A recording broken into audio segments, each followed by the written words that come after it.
meu nome é Apolo, eu sou um transmasculino pardo, tenho 24 anos, nativo de Apuiarés, estou usando uma camisa preta, um short preto, de óculos, tenho tatuagem nos braços, barbas pretas, cabelo preto, com a entrada, estou sentado no sofá e no meu fundo é um fundo preto. Eu sou nativo de Apuiarés, né? Com um ano eu saí de Apuiarés, vim para Fortaleza com a minha mãe, e aí a gente sempre morou em favelas, né? Desde pequeno, até os meus 7 anos de idade, eu morei em favela aqui em Fortaleza, então eu tenho essa vivência, né? Foi uma vivência bem corrida, uma vivência bem dura, e desde então eu sabia que eu era um homem trans, né? Eu via os meus primos com aquelas blusas de botão, com cabelo cortadinho de topete, né? Que na época era a sensação, o cortinho social. E, eu queria aquilo pra mim. A minha mãe também, ela sabia disso desde da minha infância, só que eu acredito que a gente nem tinha a noção da magnitude que é a transição de gênero, né? A gente pensava que fosse quesito de sexualidade e tudo mais. E aí depois que meu pai faleceu, a gente se mudou para Apuiarés novamente, né? Que foi onde eu vivi a maior parte, digamos assim, as coisas mais profundas da minha vida, né? Que foi a adolescência, ali para os 18 anos. E aí, nessa parte da adolescência, foi uma parte de altas descobertas, né? Tanto da sexualidade, quanto de estilo. E aí eu acho que nos meus 15 anos, eu comecei os meus relacionamentos lésbicos, né? Me identifiquei enquanto uma mulher lésbica até então. Apesar de já ter tido experiências heterossexuais, eu não conseguia fluir nos relacionamentos. E aí tive experiências lésbicas, namorei, e aí depois de um tempo eu tive um estalo, né? Não tinha, acho que foi nos meus 16 anos, não tinha referências de transmasculinidades, né, em Apuiarés. Minhas referências foram a Rafa e a Carla, né? E aí, eu lembro como se fosse hoje, a gente estava na praça, e aí eu cheguei e contei pra Carla que de fato era um corpo transmasculino, né, um homem trans, e aí que meu nome era Apolo, e aí minha vida mudou, né, foi uma virada de chave, e eu lembro que a Carla me falou que, ia ser difícil, né, que começando dentro de casa e tudo mais, mas no final das contas, foi até tranquilo por conta do apoio, né, que eu tive das minhas amizades. Dentro de casa foi um baque para minha mãe, né? A gente tinha uma relação harmoniosa até então. Depois que eu me identifiquei enquanto transmasculina, é que as coisas desandaram. Aí eu completei 18 anos, minha mãe começou um relacionamento, e aí nossa vivência ficou mais complicada ainda. E aí foi que eu decidi sair de casa, né? Ficou um lugar impropício para um corpo trans residir. E aí quando você não tem apoio da família, que é o baque, né? Aí vim para Fortaleza com 18 anos, morei no abrigo Tadeu Nascimento, né? Um abrigo de acolhimento para pessoas trans. Hoje em dia ele não existe mais por conta dessa falta, né, de apoio governamental. Era um abrigo totalmente independente. Quem pagava aluguel eram os meninos trans do abrigo. E aí foi quando eu comecei meu orgulho de ser transmasculino, né? Porque até então eu só tinha convivido com as meninas trans, né? Travestis e mulheres trans. Não tinha essa referência transmasculina. Aí quando eu cheguei no abrigo, eu vi os meninos transitando sem blusa, né? Eu fiquei, nossa, eu posso me sentir bem com o meu corpo, né? Eu posso me sentir à vontade estando sem blusa, mesmo com o meu seio, né? Ainda não sou cirurgiado na mamoplastia. Mas, e aí eu fiquei pensando, era isso que faltava pra mim, sabe? Ter essa vivência com transmasculinos. E aí comecei um relacionamento, né? Vim pra cá, eu já estava num relacionamento com a Fernanda, né? E aí estou até hoje com ela, foi a minha base, né? Hoje em dia a gente tem uma família linda, eu, ela e o Luciano, nosso gatinho. E é isso, depois de conhecer Fortaleza, conhecer algumas pessoas, aí eu me aproximei das artes visuais, né? Que era um sonho desde criança. Na verdade, o meu sonho de criança era ser eu, né? Tipo, até comentei com a Rafa que eu já havia pensado nisso, né, de falar sobre o âmbito da infância, né, porque foi um âmbito muito pesado, referente a bullying no colégio, esse lance de roupa, esse lance de cabelo, né, que meu cabelo era um cabelo crespo, Black Power na época. E aí foi tudo muito pesado, né? E aí, tipo, eu já sabia que a minha libertação seria transicionar, apesar de não saber a magnitude disso. E aí, depois que eu transicionei, foi que eu comecei a entender o meu corpo no mundo, né? As coisas que eu gostava, as coisas que eu sonhava, as pessoas que eu amava, né? E tudo mais. Hoje em dia eu me considero um homem transexual e pansexual também, né? Então, é uma coisa assim bem ampla. Depois da transição eu vi que o campo afetivo, ele é bem amplo, né? De entender que não existe só homem e não existe só mulher. E aí, me envolvi também num quesito religioso, né? Porque até então eu não pensava em ter uma espiritualidade, se eu, não era eu mesmo como ter espiritualidade. E aí conheci terreiro de Umbanda, né? Fui filho de santo. Hoje em dia sou um bandista com orgulho, né? Filho de santo com orgulho. Na escola, eu lembro quando eu era criança, né? Tinha todo esse lance na minha vestimenta, né? Que as meninas usavam sandália e eu queria um all-star, né? E aí eu lembro que já começou minha mãe observando isso e daí já começou o bullying, né? E Maria macho, macho fêmea, essas palavras, né? Que são muito rudes, muito preconceituosas. E aí eu lembro da minha primeira menstruação no colégio, foi no fundamental, né? Foi horrível, seio crescendo, horrível. E tudo isso no fundamental, né? Não tive apoio nenhum, pedagogo, de diretoria da escola, nessa parte do fundamental. A minha transição foi no ensino médio, né?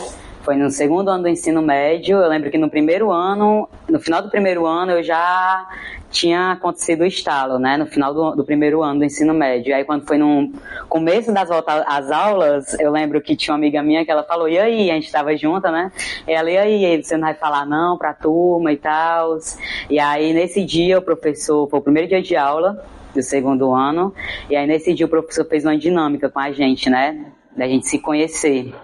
Que a sala tinha mudado, o professor era um professor novo, e aí foi a primeira vez que eu me apresentei publicamente, né, fora do meu âmbito de amizades, como Apolo. E aí eu lembro que eu fui super respeitado dentro da instituição São Sebastião, né, em Apuiarés. O diretor, ele super me apoiou, Elvis.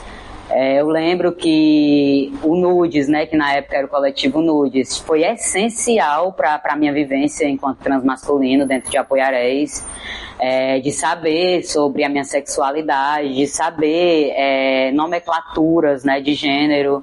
E aí eu lembro que no segundo ano foi assim o estouro de diversidade lá no São Sebastião, porque precisava se falar sobre isso, né? Tinha um aluno trans, não só eu, né? Eu lembro também que o Felipe Diego tinha transicionado, um colega meu, pela tarde. Eu estava de manhã, eu estava à tarde. E aí tinha 2 transmasculinos no colégio, né? E aí eu lembro que essa discussão, ela teve que ser abordada. Da gente, tipo assim, lá tinha a fila das meninas e a fila dos meninos, né? Pra ir pegar a merenda. E aí eu lembro que a primeira vez que a gente foi pra fila dos meninos e foi, tipo, todo mundo olhando, e aí teve a adaptação, né? Das merendeiras, mas, tipo assim... Eu lembro de coisas, né, que me maltrataram e tudo mais, mas eu posso te dizer que, de fato, foi a melhor época da minha transição no período escolar, né, foi esse segundo ano. Lembro também do professor Léo, eu estava saindo do colégio, e aí ele me chamou, estava subindo na praça, aí ele me chamou, Apolo, vem cá. Aí eu soube que você, né, teve coragem de assumir que você é um homem trans, parabéns, super te apoio. Foi super emocionante pra mim, sabe, ter esse apoio. Porque eu acho que quando você assume a sua sexualidade, tipo assim, tudo bem, contanto que não seja na minha frente, contanto que não beije uma mulher na minha frente, né? Agora, quando eu falei, eu sou Apolo, vou ser chamado de Apolo, ele, dele, o Apolo, né? Vou vestir roupas masculinas, vou ser tratado como, quero que você me trate como um homem cisgênero, né? Apesar do meu corpo não ser um corpo cisgênero, eu preciso ser respeitado como, né? Já que a sociedade aceita o corpo cis. E aí eu lembro que não foi tranquilo, né? Porque, tipo assim, não, você é mulher, você nasceu mulher, você vai morrer mulher. Tudo bem você ser mulher e gostar de outra mulher, agora você querer ser homem. E aí eu lembro que na época que eu transicionei, eu estava num relacionamento lésbico, né? Transicionei, terminei com essa menina e comecei com um cara na época, né? Que hoje em dia é uma travesti. E aí eu lembro que eu comecei a namorar, a ficar com ele, né? Na época, e as pessoas, como assim? Deixou de ser mulher pra estar com cara? E tipo, né? As pessoas não entenderam muito bem. Eu lembro que eu fui julgado mais do que quando eu andava de mão dada com a menina, né? Depois da transição. Aí foi o lance, você é homem, trans e quer namorar com um homem, como assim? Né? Então, é sempre mais complicado, né, para um corpo trans. As pessoas aceitarem, as pessoas engolirem, né, como dizem. Eu lembro que em casa, né, depois da minha transição, a minha mãe estava no relacionamento com um cara, né, meu padrasto, que ela tá até hoje, e eu lembro que no começo do relacionamento deles era uma coisa bem abusiva, né? E aí eu já tava numa relação abusiva com a minha mãe, porque quando eu falei que eu era um corpo trans, ela não aceitou, né? Foi difícil para ela. Começaram os julgamentos, né, dentro da família, ela já não tinha apoio, aí que ela não teve mesmo. E aí eu lembro que foi assim, o estopim para mim quando eu chegava em casa e aí tinha que lidar com a abusividade que meu padrasto causava nela e ela meio que descontava em mim, sabe? Não no sentido físico, ela nunca me bateu, nunca me violentou no sentido de físico, né? Mas mental mesmo, sabe? Foi uma coisa assim que eu não podia ser eu mesmo, né? Eu não podia ter a minha liberdade, tudo que eu fazia era um motivo de briga, né? Aí eu decidi de fato sair porque eu já estava ali no começo de uma depressão, né? Tipo, aí aquela velha história, o corpo transmasculino, enquanto as meninas trans, né, elas são mortas, o corpo transmasculino, ele é suicidado, né? Então, muitas vezes isso acontece de fato dentro do âmbito familiar, quando o corpo transmasculino não tem apoio, muitas vezes a pessoa se mata, né, comete suicídio dentro do âmbito familiar, ou por outra questão de empregabilidade, né, falta de acesso, e eu estava vendo a hora de fato isso acontecer, né? É importante que a gente fale sobre isso abertamente, né? Eu acredito que o Travaro ele possa pegar meios escolares, né, para chegar em outras pessoas. Eu acho que a base de uma sociedade é a educação, né? Se a gente mostra para uma sociedade que tudo bem, que é normal ser um corpo LGBT, que é normal ser um corpo dissidente, isso vai se propagando, né? E o respeito ele vai sendo a base de tudo, né? Então, ver um projeto, né, também, que à frente desse projeto, pessoas LGBTs, especialmente travestis, mostra o quanto as meninas, né, as meninas dessa nova geração podem crescer, né, podem chegar junto e falar, olha, vou contribuir, olha, eu quero saber mais, né. Sim, tipo, quando eu pensei na entrevista, né, em fazer esse vídeo, eu de fato pensei em não vir, eu não vou mentir, mas eu pensei assim, não, eu vou me esforçar e eu acho que vale de fato a pena, sabe, não tinha como não vir, né, eu fui o primeiro transmasculino que retificou o nome, Apunharés, tive muitas vivências dentro do município, e aí eu pensei, e se eu não for, né, tipo, as pessoas não vão me ouvir, não vão ouvir minha vivência, não vão ouvir a vivência de outras pessoas que cruzaram meu caminho, né? E aí eu pensei, não, eu vou sim, às vezes isso é até mesmo auto-boicote da gente, né? De não querer contar essas coisas que mexem, porque mexem, né? Essas coisas emocionam a gente, às vezes deixam a gente com raiva, né? Às vezes elas despertam gatilhos na gente, mas é importante para que outras pessoas possam ver, né, se conscientizarem, pessoas LGBTs, não LGBTs, mães de LGBTs, professores, diretores e afins. Pronto, um conselho para minha criança interior, né? Aí com uns 10 anos, eu diria que ter paciência, que você vai conseguir, né? Ser você vai conseguir usar as roupas que quer, brincar com o que quer. E isso me emociona, porque, né? E, tipo, você vai conseguir. É só isso, sabe? E entender que a sociedade, ela vai te julgar, que vai ser difícil, mas vai valer a pena. Vai valer a pena, você vai conhecer pessoas boas, você vai conhecer anjos de fato no seu caminho, e você vai se sentir completo com o que você é e com o que você vai conseguir. E a mensagem que eu mando para mim aos 50 anos é que, tipo, uma pessoa trans, né, ela pode sonhar em chegar aos 50 anos.